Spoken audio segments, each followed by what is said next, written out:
Hello guys, welcome to my vlog. Welcome Ay, to Kakugi Vlog. Pabukid. So for today's video mga guys, na ako diri sa bukid no, sa amo ang uma. Lisod ning pobreta kay mag-uumar ta, no. So nami karon diri nang tanaw mi sa palm tree kung pwede na ba ni siya harbison og na ba sa hinog, no. So dala pangahoy na ni guys kay wala na tayo ikasugnod ang pobre. Oh, nangahoy mi ani. So kaningat part mao na ni atong ako kapon. So, makainom ra taon may coke ani og nas bukid. Avocado. Yan, amo po may avocado. May na lang malingaw mga bata. Uy, kurot. So nay avocado gamay giharvest. While na ni Buwan buto na to. udto, gastorya. Murag mao na ni amo ang family bonding guys, no.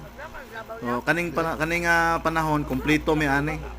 Akong mga igsoon, akong mama, akong papa, akong mga pagumangkon. Mo na kon. Mo na iya Sa amin sakit. tanan ani sa bukid guys. So Kakugi Vlog. Kani dire mao ni siya palm tree. Then sa ubos ana nay rabiran nga gamay. So kaluy-an pohon guys, makaharvest na taan no. So kugi lang no, kugi lang. Akong pagumangkon o buyag-buyag og lawas. Puhon-puhon mo dako ni basin magbuksidor ni. Buyag og lawas, kompleto ni akong pagumangkon. No, so salamat guys, maulan to. Thank you for watching.